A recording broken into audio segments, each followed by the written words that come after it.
প্রভু হে, তুমি ছাড়া কোনো উপাস্য নাই, তুমি মহাপবিত্র, আমি পাপী, আমি গুনাহগার, আমায় ক্ষমা করো। প্রভু হে, তুমি ছাড়া কোনো উপাস্য নাই, তুমি মহাপবিত্র, আমি পাপী, আমি গুনাহগার, আমায় ক্ষমা করো। প্রভু হে, তুমি ছাড়া কোনো উপাস্য নাই, তুমি মহাপবিত্র, আমি পাপী, আমি গুনাহগার, আমায় ক্ষমা করো। প্রভু হে, তুমি ছাড়া কোনো উপাস্য নাই, তুমি মহাপবিত্র, আমি পাপী, আমি গুনাহগার, আমায় ক্ষমা করো। প্রভু হে, তুমি ছাড়া কোনো উপাস্য নাই, তুমি মহাপবিত্র, আমি পাপী, আমি গুনাহগার, আমায় ক্ষমা করো। প্রভু হে, তুমি ছাড়া কোনো উপাস্য নাই, তুমি মহাপবিত্র, আমি পাপী, আমি গুনাহগার, আমায় ক্ষমা করো। প্রভু হে, তুমি ছাড়া কোনো উপাস্য নাই, তুমি মহাপবিত্র, আমি পাপী, আমি গুনাহগার, আমায় ক্ষমা করো। প্রভু হে, তুমি ছাড়া কোনো উপাস্য নাই, তুমি মহাপবিত্র, আমি পাপী, আমি গুনাহগার, আমায় ক্ষমা করো। প্রভু হে, তুমি ছাড়া কোনো উপাস্য নাই, তুমি মহাপবিত্র, আমি পাপী, আমি গুনাহগার, আমায় ক্ষমা করো। প্রভু হে, তুমি ছাড়া কোনো উপাস্য নাই, তুমি মহাপবিত্র, আমি পাপী, আমি গুনাহগার, আমায় ক্ষমা করো। প্রভু হে, তুমি ছাড়া কোনো উপাস্য নাই, তুমি মহাপবিত্র, আমি পাপী, আমি গুনাহগার, আমায় ক্ষমা করো। প্রভু হে, তুমি ছাড়া কোনো উপাস্য নাই, তুমি মহাপবিত্র, আমি পাপী, আমি গুনাহগার, আমায় ক্ষমা করো। প্রভু হে, তুমি ছাড়া কোনো উপাস্য নাই, তুমি মহাপবিত্র, আমি পাপী, আমি গুনাহগার, আমায় ক্ষমা করো। প্রভু হে, তুমি ছাড়া কোনো উপাস্য নাই, তুমি মহাপবিত্র, আমি পাপী, আমি গুনাহগার, আমায় ক্ষমা করো। প্রভু হে, তুমি ছাড়া কোনো উপাস্য নাই, তুমি মহাপবিত্র, আমি পাপী, আমি গুনাহগার, আমায় ক্ষমা করো। প্রভু হে, তুমি ছাড়া কোনো উপাস্য নাই, তুমি মহাপবিত্র, আমি পাপী, আমি গুনাহগার, আমায় ক্ষমা করো। প্রভু হে, তুমি ছাড়া কোনো উপাস্য নাই, তুমি মহাপবিত্র, আমি পাপী, আমি গুনাহগার, আমায় ক্ষমা করো। প্রভু হে, তুমি ছাড়া কোনো উপাস্য নাই, তুমি মহাপবিত্র, আমি পাপী, আমি গুনাহগার, আমায় ক্ষমা করো।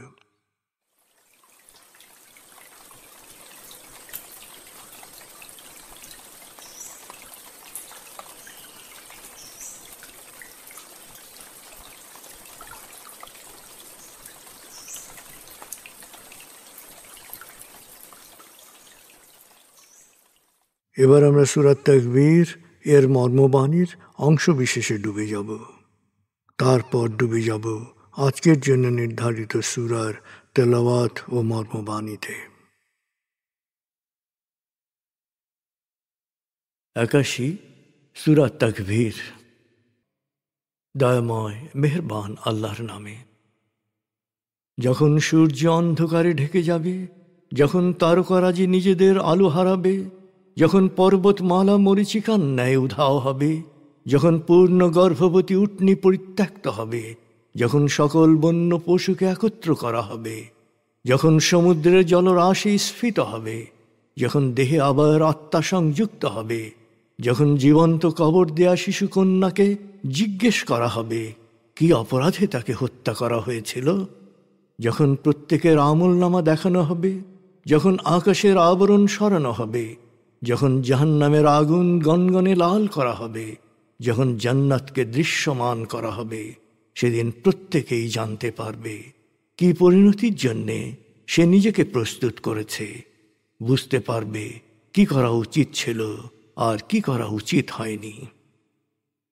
সাক্ষী আবর্তনশীল নক্ষত্র, কক্ষপথে দৃশ্যমান গ্রহসমূহ যা এক সময় অদৃশ্য হয়, সাক্ষী রাতের অবসান মুহূর্ত এবং প্রভাতের আগমন কাল। নিশ্চয়ই এই কোরআন আরশের সার্বভৌম অধিপতির নিকট উচ্চ মর্যাদা সম্পন্ন সম্মানিত রসুলের মুখ নিঃসৃত, যার কথা অবশ্যই বিশ্বাসযোগ্য ও মানা উচিত।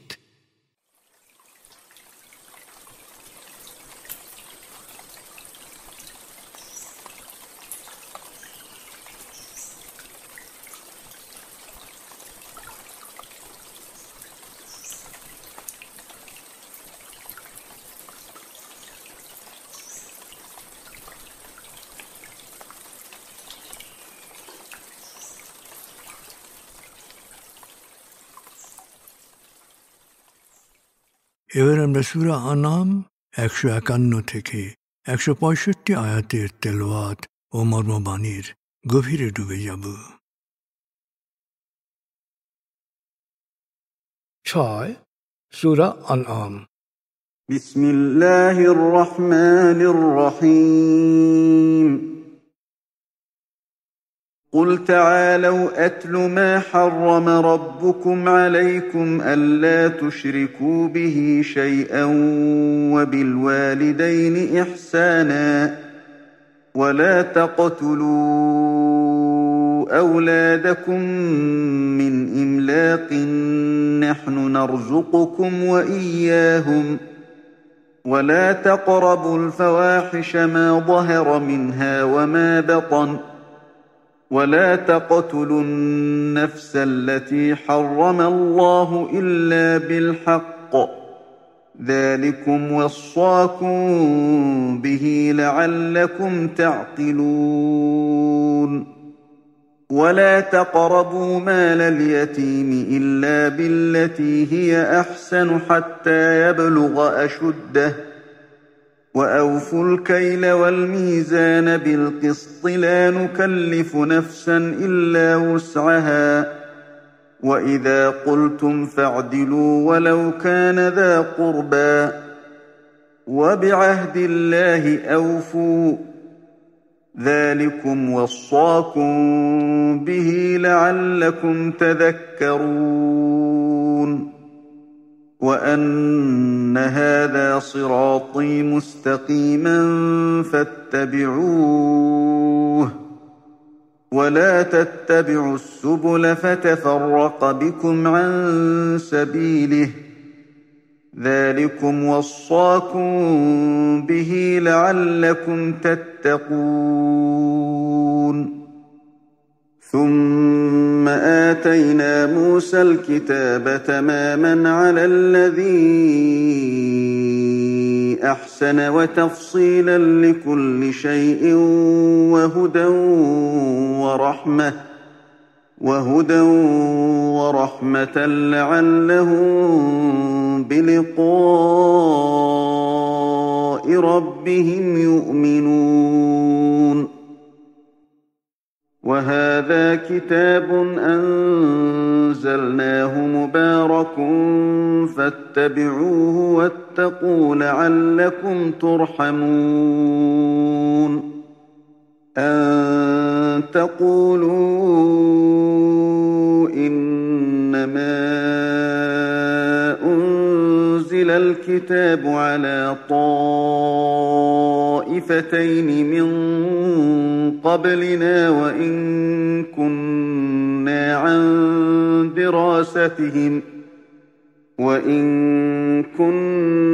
عن دراستهم لغافلين أو تقولوا لو أنا أنزل علينا الكتاب لكنا أهدى منهم فقد جاءكم بينة من ربكم وهدى ورحمة فمن أظلم ممن كذب بآيات الله وصدف عنها سنجزي الذين يصدفون عن آياتنا سوء العذاب بما كانوا يصدفون هل ينظرون إلا أن تأتيهم الملائكة الْمَلَائِكَةُ أَوْ يَأْتِيَ رَبُّكَ أَوْ يَأْتِيَ بَعْضُ آيَاتِ رَبِّكَ يَوْمَ يَأْتِي بَعْضُ آيَاتِ رَبِّكَ لَا يَنفَعُ نَفْسًا إِيمَانُهَا لَمْ تَكُنْ آمَنَتْ مِن قَبْلُ أَوْ كَسَبَتْ فِي إِيمَانِهَا خَيْرًا قُلِ انتَظِرُوا إِنَّا مُنتَظِرُونَ إِنَّ الَّذِينَ فَرَّقُوا دِينَهُمْ وَكَانُوا شِيَعًا لَّسْتَ مِنْهُمْ فِي شَيْءٍ إِنَّمَا أَمْرُهُمْ إِلَى اللَّهِ ثُمَّ يُنَبِّئُهُم بِمَا كَانُوا يَفْعَلُونَ مَن جَاءَ بِالْحَسَنَةِ فَلَهُ عَشْرُ أَمْثَالِهَا وَمَن جَاءَ بِالسَّيِّئَةِ فَلَا يُجْزَىٰ إِلَّا مِثْلَهَا وَهُمْ لَا يُظْلَمُونَ قُلْ إِنَّنِي هَدَانِي رَبِّي إِلَىٰ صِرَاطٍ مُّسْتَقِيمٍ دِينًا قِيَمًا مِّلَّةَ إِبْرَاهِيمَ حَنِيفًا وَمَا كَانَ مِنَ الْمُشْرِكِينَ قُلْ إِنَّ صَلَاتِي وَنُسُكِي وَمَحْيَايَ وَمَمَاتِي لِلَّهِ رَبِّ الْعَالَمِينَ لَا شَرِيكَ لَهُ وَبِذَٰلِكَ أُمِرْتُ وَأَنَا أَوَّلُ الْمُسْلِمِينَ قُلْ أَغَيْرَ اللَّهِ أَبْغِي رَبًّا وَهُوَ رَبُّ كُلِّ شَيْءٍ وَلَا تَكْسِبُ كُلُّ نَفْسٍ إِلَّا عَلَيْهَا وَلَا تَزِرُ وَازِرَةٌ وِزْرَ أُخْرَىٰ ثُمَّ إِلَىٰ رَبِّكُم مَّرْجِعُكُمْ فَيُنَبِّئُكُم بِمَا كُنتُمْ فِيهِ تَخْتَلِفُونَ وَهُوَ الَّذِي جَعَلَكُمْ خَلَائِفَ الْأَرْضِ وَرَفَعَ بَعْضَكُمْ فَوْقَ بَعْضٍ دَرَجَاتٍ لِّيَبْلُوَكُمْ فِيمَا آتَاكُمْ ۗ إِنَّ رَبَّكَ سَرِيعُ الْعِقَابِ وَإِنَّهُ لَغَفُورٌ رَّحِيمٌ দয়াময় মেহেরবান আল্লাহর নামে। হে নবী, ওদের বলো, এসো, তোমাদের প্রতিপালক তোমাদের উপর যে বিধিনিষেধ আরোপ করেছেন তা আমি তোমাদের শোনাচ্ছি। তা হচ্ছে এই: 1. আল্লাহর সাথে কাউকেই কোনোভাবে শরিক করবে না। 2. পিতামাতার সাথে দুর্ব্যবহার না করে সদ্ব্যবহার করবে। 3. দারিদ্র্যের ভয়ে তোমরা সন্তান হত্যা করবে না, কারণ আল্লাহ তোমাদের ও তাদের রিজিক দাতা। 4. প্রকাশ্যে বা গোপনে অশ্লীলতার কাছে যাবে না। 5. ন্যায় বিচারের দাবি পূরণ ছাড়া কোনো মানুষকে হত্যা করবে না। তিনি তোমাদের এ নির্দেশ দিয়েছেন যাতে তোমরা তোমাদের বিচার বুদ্ধি প্রয়োগ করতে পারো। তিনি আরও নির্দেশ দিয়েছেন যে 6. প্রাপ্তবয়স্ক না হওয়া পর্যন্ত সৎ উদ্দেশ্য ছাড়া ইতিমের ধন সম্পত্তির কাছে যাবে না। 7. ওজন ও পরিমাপে পুরোপুরি ইনসাফ করবে। আমি কারো উপর তার সাধ্যের অতিরিক্ত দায়িত্বের বোঝা চাপিয়ে দেই না। 8. যখন কথা বলবে ন্যায্য কথা বলবে, আত্মীয় স্বজনের বিপক্ষে গেলেও ন্যায্য কথা বলবে। 9. আল্লাহর কাছে দেয়া ওয়াদা পূরণ করবে। এভাবেই আল্লাহ পথ নির্দেশনা দিয়েছেন যা তোমরা অনুসরণ করবে। জেনে রাখো, এটাই আল্লাহকে পাওয়ার সরল পথ। এই সরল পথকেই অনুসরণ করো, অন্য কোনো পথে যেও না। যদি যাও তবে তুমি আল্লাহর পথ থেকে সরে যাবে। এভাবেই আল্লাহ তোমাদের নির্দেশ দিয়েছেন যাতে তোমরা সব সময় আল্লাহ সচেতন থাকতে পারো। আবারও বলছি, আমি মূসাকে কিতাব দিয়েছিলাম সৎ কর্মশীলদের প্রতি আমার নিয়ামত স্বরূপ। সেখানে প্রাঞ্জলভাবে বর্ণিত ছিল সকল বিধিবিধান, যা ছিল আলোর পথ নির্দেশক ও পুরো সম্প্রদায়ের জন্যে করুণাস্বরূপ। উদ্দেশ্য ছিল বনী ইসরায়েল যাতে তাদের প্রতিপালকের সাথে মহাবিচার দিবসে সাক্ষাতে বিশ্বাস করে। হে নবী, জেনে রাখো, যারা তাদের ধর্ম বিশ্বাসকে খণ্ড খণ্ড করে নানা মতের সৃষ্টি করেছে এবং বিভিন্ন দল উপদলে বিভক্ত হয়েছে, তাদের কোনো দায়িত্ব তোমার উপর বর্তায় না। তাদের বিষয়টি পুরোপুরি আল্লাহর এখতিয়ারে। সময় হলেই তিনি তাদের বুঝিয়ে দেবেন তারা কে কি করেছে। কেউ কোনো সৎকর্ম করলে সে তার 10 গুণ পুরস্কার পাবে, আর কেউ কোনো অন্যায় বা পাপ করলে তাকে সেই পাপের সমপরিমাণই শাস্তি দেয়া হবে। কারো উপরই কোনো অন্যায় করা হবে না।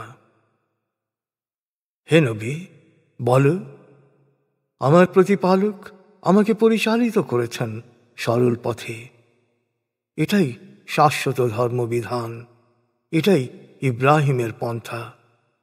ইব্রাহিম একনিষ্ঠভাবে এ পথ অনুসরণ করেছে এবং সে শরিককারীদের অন্তর্ভুক্ত ছিল না। হে নবী, বলো, আমার সালাত, আমার কোরবানি, আমার জীবন, আমার মরণ, আমার সব কিছুই বিশ্বজাহানের প্রতিপালক আল্লাহরই জন্যে। তিনি একক অদ্বিতীয়, এ আদেশই আমি পেয়েছি। আমি সমর্পিতদের মধ্যে প্রথম। হে নবী, বলো, আমি কি আল্লাহকে ছেড়ে অন্য কোনো প্রতিপালকের অনুসন্ধান করব? অথচ তিনি সব কিছুর প্রতিপালক। কেউ কোনো অন্যায় করলে তার দায়িত্ব তাকেই বহন করতে হবে, অন্য কেউ সেজন্যে দায়ী হবে না। মনে রেখো, শেষ পর্যন্ত তোমাদের প্রতিপালকের কাছে তোমাদের ফিরে যেতে হবে। তখন সবার কাছেই চূড়ান্ত সত্য দৃশ্যমান হবে, মতবিরোধের কিছুই থাকবে না। হে মানুষ, আল্লাহ তোমাদের পৃথিবীতে তাঁর খলিফা বা প্রতিনিধি মনোনীত করেছেন। তোমাদের অনেককে চরিত্র, জ্ঞান, শক্তি, ক্ষমতা, অর্থবিত্ত বা মর্যাদায় অনেকের ওপর উচ্চ আসনে আসীন করেছেন। তোমাদের যাকে যা দিয়েছেন সে আলোকেই তিনি তোমাদের পরীক্ষা নেবেন। তোমার প্রতিপালক যেমন কঠিন শাস্তি দেন, তেমনি তিনি ক্ষমা ও করুণার আকুল।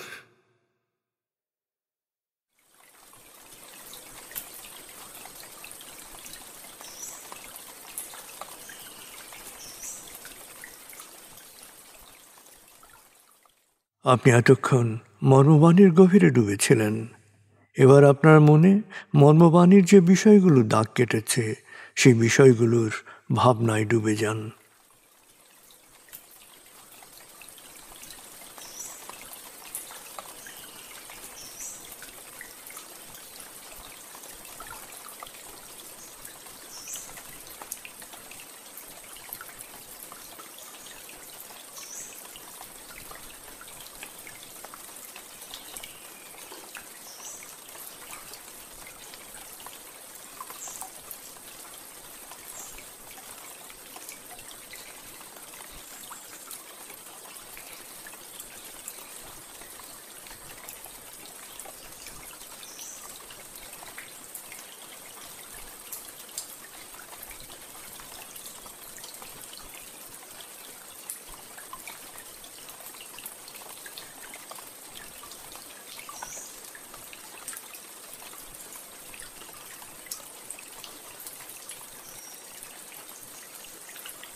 এবার আমরা জিকির ও দোয়ার গভীরে ডুবে যাব।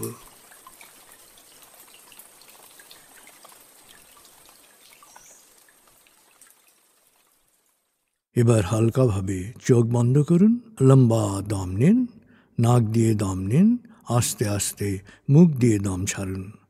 দম নেবেন পেটে, ছাড়বেন মুখ দিয়ে। দম নেওয়ার চেয়ে দম ছাড়তে সামান্য বেশি সময় নিন। দম নিতে নিতে ভাবুন প্রকৃতি থেকে অফুরন্ত প্রাণশক্তি শরীরে প্রবেশ করছে, আর দম ছাড়তে ছাড়তে ভাবুন শরীরের সকল দূষিত পদার্থ বাতাসের সাথে বেরিয়ে যাচ্ছে। নাক দিয়ে দম নিতে নিতে ভাবুন প্রকৃতি থেকে অফুরন্ত প্রাণশক্তি শরীরে প্রবেশ করছে, আর মুখ দিয়ে দম ছাড়তে ছাড়তে ভাবুন শরীরের সকল দূষিত পদার্থ বাতাসের সাথে বেরিয়ে যাচ্ছে। দম নিতে নিতে ভাবুন প্রকৃতি থেকে অফুরন্ত প্রাণশক্তি শরীরে প্রবেশ করছে। দম ছাড়তে ছাড়তে ভাবুন শরীরের সকল দূষিত পদার্থ বাতাসের সাথে বেরিয়ে যাচ্ছে। দম নিতে নিতে ভাবুন প্রকৃতি থেকে অফুরন্ত প্রাণশক্তি শরীরে প্রবেশ করছে, আর দম ছাড়তে ছাড়তে ভাবুন শরীরের সকল দূষিত পদার্থ বাতাসের সাথে বেরিয়ে যাচ্ছে। দম নিতে নিতে ভাবুন প্রকৃতি থেকে অফুরন্ত প্রাণশক্তি শরীরে প্রবেশ করছে, আর দম ছাড়তে ছাড়তে ভাবুন শরীরের সকল দূষিত পদার্থ বাতাসের সাথে বেরিয়ে যাচ্ছে। এবার দম স্বাভাবিক হতে দিন। স্বাভাবিকভাবে নাক দিয়ে দম নিয়ে নাক দিয়ে দম ছাড়ুন।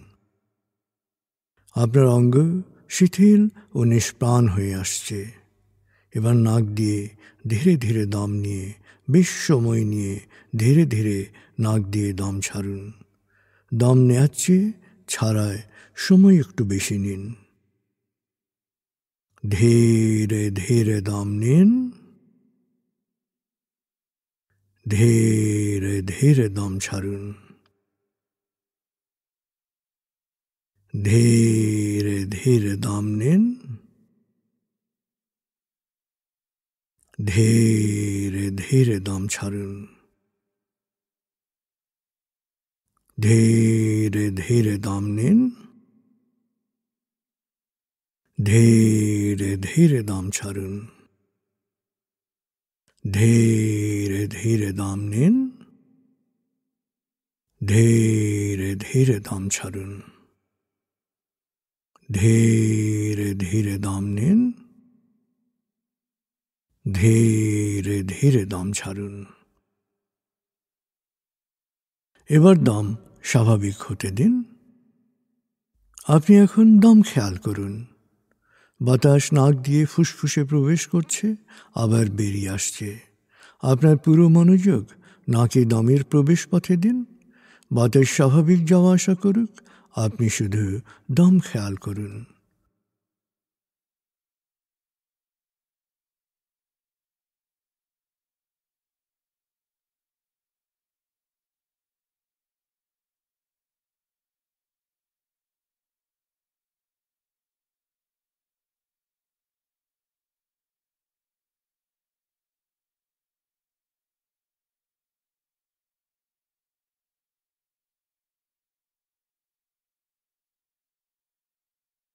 অনুভব করুন আপনার শরীর ভারী লাগতে শুরু করেছে। আরাম, আরাম, আরাম। অনুভব করুন শীতলতা স্রোতের মতো, বরফ গলা পানির মতো আপনার মাথা থেকে শরীর বেয়ে নিচের দিকে নেমে যাচ্ছে।